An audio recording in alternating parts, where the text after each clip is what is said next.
ఇది ఒక information disinformation campaign గా కూడా మనం చూడొచ్చు. ఓకే, అంటే డిస్ఇన్ఫర్మేషన్ క్యాంపెయిన్ వల్ల పాకిస్తాన్లో జరిగే అవకాశం ఉంది. పాకిస్తాన్ నుంచే ఇవన్నీ జరుగుతున్నాయి. అమెరికా నుంచి సైంటిస్టులు బయలుదేరారని చెప్పి, కానీ వెంటున్నట్టుగా టర్కీ నుంచి సైంటిస్టులు బయలుదేరని చెప్పడంలో కాడ కూడా ప్రపంచవ్యాప్తంగా చర్చ జరుగుతోంది. అంటే పాకిస్తాన్లో ఒక న్యూక్లియర్ సంబంధించిన స్థావరం పైన భారత్ దాడి చేసింది, దాని కారణంగా రేడియేషన్ మొదలైపోయింది, పాకిస్తాన్ అల్లాడిపోతోంది, డేంజర్లో ఉందనేటువంటి వార్తల వల్ల పాకిస్తాన్కి ఏ రకమైన లాభం జరగవచ్చు? ప్రపంచవ్యాప్తంగా అమెరికా కానీ టర్కీ కానీ ఏ రకంగా లాభం జరుగుద్ది? ఇది డెఫినెట్గా భారత్ విజయం అనుకోవాలి. ఎందుకంటే వాళ్ళు ఏకంగా వేలు చూపిస్తే చెయ్యి నరికేస్తామన్న చందంగా న్యూక్లియర్ న్యూక్లియర్ న్యూక్లియర్ అని చెప్పి పదే పదే వాళ్ళు చెప్పిన మాటలన్నీ కూడా ఒక్కసారిగా ఈ దెబ్బతో మూసుకోబోతున్నాయి. కానీ ఇక్కడ భారత్ కన్ఫర్మ్ చేయడం లేదు, మేము దాడి చేయలేదు, దాని గురించి ఎటువంటి అవగాహన లేదు, ఐఎమ్ సారీ అని చెప్పి చాలా క్లియర్గా air marshal AK Bharti silent అయిపోయారు. చిన్న చిరునవ్వుతో వదిలేశారు ఆయన. అంటే ఎలా చూడాలి? ఇంతకీ భారత్ దాడి చేసినట్టా లేదా నిజంగా పాకిస్తాన్లో జరిగిందా? అమెరికా ఇవన్నీ కూడా వెళ్తున్నాయని చెప్పడంలో పాకిస్తాన్కి వచ్చే లాభం ఏంటి? ఇది విక్టిమ్ కార్డ్ ప్లే చేయడం సార్. పాకిస్తాన్ కి విక్టిమ్ కార్డ్ ప్లే చేయడం పుట్టినప్పటి నుంచి అలవాటైంది. వాళ్ళు అబద్ధాల పుట్టుక, అబద్ధాలు చెప్పడం. ఒకటి విక్టిమ్ కార్డ్ ప్లే చేయడం అనేది నెంబర్ 1. నెంబర్ 2 ఏంటంటే జియో పొలిటికల్ గేమ్స్ అంటారు. వీళ్ళు పెద్ద పెద్ద పవర్స్ అన్ని పాకిస్తాన్ ని ఒక పావులాగా వాడుకొని, ఇప్పుడు మీరు చూడండి గత 3 రోజులుగా అంతకు ముందు కూడా ప్రతిరోజు పత్రికాముఖంగా ప్రూఫ్లతో సహా మన త్రివిధ దళాలు పత్రికకు ముందు వచ్చి ప్రశ్నలు తీసుకుంటూ మీడియా బ్రీఫింగ్ నిర్వహిస్తున్నారు. పాకిస్తాన్ నిర్వహించిందా? లేదు. అమెరికా నిర్వహించిందా? లేదు. చైనా నిర్వహించిందా? లేదు. పాకిస్తాన్ లో న్యూక్లియర్ వ్యవస్థ అంతా, న్యూక్లియర్ బాంబులు కానివ్వండి, వాటిని న్యూక్లియర్ వెపన్ అంటే ఒక పెద్ద సిస్టమ్ ఉంటుంది, ఒక్క బాంబు కాదు. ఈ సమకూర్చింది ఎవరు? పాకిస్తాన్కి దానంతా దాన్ని పుట్టుకొచ్చాయా న్యూక్లియర్? పెద్ద దేశాలు దాన్ని ఏమంటారు, వెస్ట్రన్ పవర్స్ కాదా? ఐరన్ ఫ్రంట్ కాదా? మరి ఎక్కడి నుంచి పుట్టుకొచ్చాయి న్యూక్లియర్ వెపన్స్? ఈ రోజు మీరు విమానాల మంచి చెక్ చేస్తాము అంటే అది మీరు రేడియేషన్ చెక్ చేయడానికి పంపిస్తున్నారా, లేదు ఇంకా ఆయుధాలు సమకూర్చడానికి పంపిస్తున్నారా? అందుకని మన వాళ్ళు ఏమన్నారు, operation Sindoor is not over, it is on.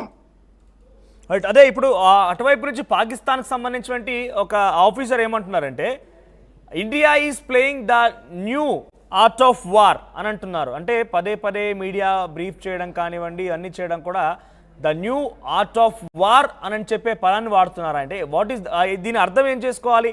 The new art of war అంటే అర్థం ఏంటి? చాలా మంచి ప్రశ్న అడిగారు సార్. ఇప్పుడు మనకి మీరు దీనికి కూడా కొంచెం డీటెయిల్ గా లెంగ్తీ ఆన్సర్ చెప్తాను.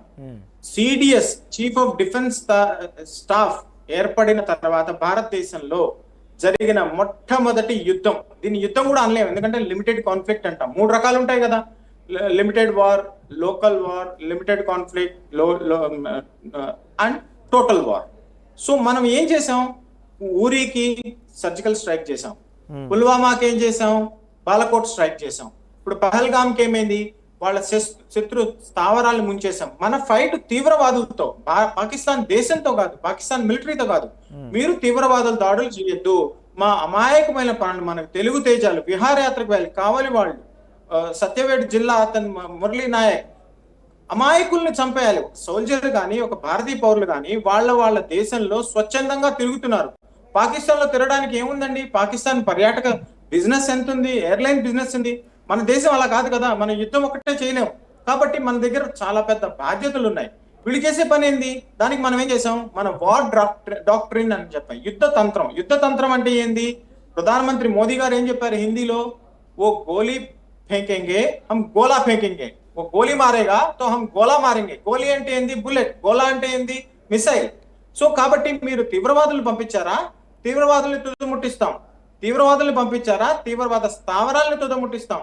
తీవ్రవాదులకి సపోర్ట్ చేస్తారా, మీ వైమానిక స్థావరాలను తుదముట్టిస్తాం. So act of terror is equal to act of war. తీవ్రవాద చర్య ఇక మీదట శత్రు చర్యగా ట్రీట్ చేయబడుతుంది. శత్రు చర్యగా ట్రీట్ చేయబడంగానే దానికి సరైన విధంగానే సమాధానం చెప్తాం, బుద్ధి వచ్చేటట్టు సమాధానం చెప్తాం. తిరిగి కోరుకోకుండా 20 ఏళ్ల పాటు వెనక్కి పోయే సమాధానం చెప్తాం అని మన డాక్టర్ని మార్చాం. రైట్. అంటే ఇప్పుడు ఈ రోజు జరిగినటువంటి ఈ డీజీఎంఓల భేటీలో ఏం జరగవచ్చు? ఎటువంటి ఇరు దేశాల మధ్య చర్చ జరిగే అవకాశం ఉంది? అటు పాకిస్తాన్ భారత్ పైన ఎటువంటి డిమాండ్స్ పెట్టొచ్చు? డెఫినెట్గా దొంగ దేశం, వాళ్ళు దొంగతనం చేసి మళ్ళీ మన పైన డిమాండ్ పెట్టామంటే మనం యాక్సెప్ట్ చేయం. కానీ వారికి కొన్ని ఏదో రకంగా ఈ సీజ్ ఫర్ అండర్స్టాండింగ్లో కొన్ని అడిగే అవకాశం ఉంది కాబట్టి అటువైపు నుంచి వాళ్ళు ఏం అడగొచ్చు, భారత్ ఏం అడగొచ్చు, ఈ డిస్కషన్ ఎలా చూడాలి మనం? సార్ ఇప్పుడు డిజిఎంఓస్ మధ్య చర్చ జరిగినప్పుడు ఒక బేసిక్ గా బ్లూ ప్రింట్ అనేది ఉంటుంది. మీకేం కావాలంటే normal deal sir, it's like any deal. ఇద్దరు ఫ్రెండ్స్ మధ్య కానీ, ఇద్దరు వ్యక్తుల మధ్య కానీ, ఇద్దరి సంస్థల మధ్య కానీ జరిగే విధంగానే ఇద్దరు దేశాల మధ్య కూడా జరుగుతాయి. ఏం జరుగుతాయి?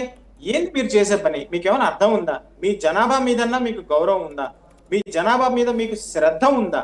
వాళ్ళ పార్లమెంట్ లో వాళ్ళ ఎంపీలు చెప్పినట్టుగా ప్రభుత్వం పట్టించుకోదు, మిలిటరీ పట్టించుకోదు, సామాన్య ప్రజాకాన్ని ఎవరు పట్టించుకోవాలి?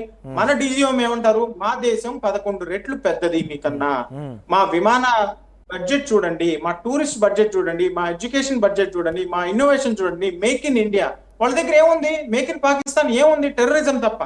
సో స్పష్టంగా చెప్తాం మనం ఇద్దరు డిజిఎంల మధ్య కూర్చొని, మీరు ఇక మీద తీవ్రవాద చర్యలు తీసుకోకూడదు, మేము ఇండస్ వాటర్ ట్రీటీని వెనక్కి తీసుకోము, మీకు నీళ్లు ఇవ్వము, మీకు ట్రేడ్ తో మీతో ట్రేడ్ ఉండదు, మీకు వీసాలు ఇవ్వము, సర్వం కట్టి అని మాట్లాడతాం.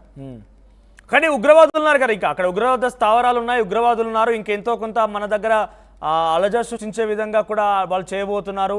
పహల్గామ్ ఉగ్రదాడి ఘటన కూడా అటువంటిదే. సో ఉగ్రవాదులు మసూద్ అజార్, ఆ తర్వాత హైఫీజ్, సయ్యద్ హఫీజ్, ఇటువంటి వాళ్ళు ఇంకా చాలా మంది ఉన్నారు. వాళ్ళు పెంచి పోషిస్తున్నారు, వారి స్థావరాలు ఉన్నాయి. మన ఆపరేషన్ సింధూర్ లక్ష్యం కూడా అదే.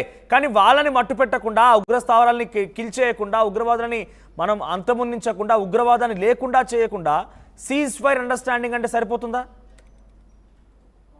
మీరు విచిత్రం చూడండి సార్, ఇప్పుడు అందరూ పాకిస్తాన్ తరఫున మాట్లాడుతున్నారే కానీ ఆపరేషన్ సింధూర్ గురించి పెద్ద పెద్ద దేశాలు ఏమన్నా మాట్లాడుతున్నాయా? అమెరికా గానీ, చైనా గానీ, రష్యా గానీ, ఫ్రాన్స్ గానీ, మీ విమానాలు కూలిపోయి, మా విమానాలు కూలిపోయి అన్నారే కానీ ఎవరైనా ఒకరైనా ప్రూఫ్ ఇచ్చారా?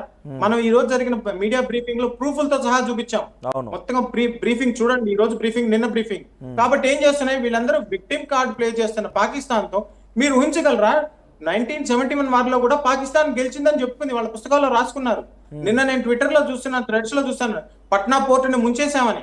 పట్నా పోర్ట్ ఎక్కడ తెచ్చాం సార్ వీళ్ళ కోసం? What a shame.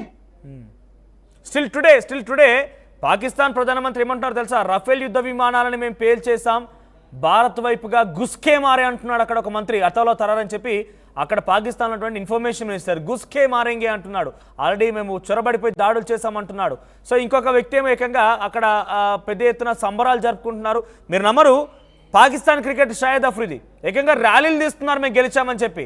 సో వాళ్ళకి గెలుపు అనేది వాళ్ళ వైపే ఉంది, గెలిచామని బహిరంగంగా చెప్పుకుంటూ అక్కడ వాళ్ళంతా సంబరాలు జరుపుకుంటున్నారు. మనమేమో ఆపరేషన్ సీజ్ ఫైర్ అండర్స్టాండింగ్, సింధూర్ని సీజ్ ఫైర్ అండర్స్టాండింగ్ అంటూ నిలిపేసుకున్నాం. నేను అంటుంది అదే, అంటే మన లక్ష్యం ఉగ్రవాద స్థావరాలు, ఆర్మీతో మనకి ఎటువంటి విభేదాలు, కానీ అక్కడ ఆర్మీ సీజ్ ఫర్ అండర్స్టాండ్ అంటోంది. ఈ నేపథ్యంలో ఈ ఆపరేషన్ సింధూర్ అనేటువంటి లక్ష్యం చేరినట్ట.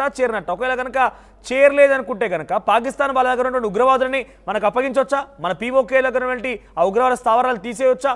పీఓకే మనకు అప్పగించవచ్చా? అవన్నీ జరుగుతాయా?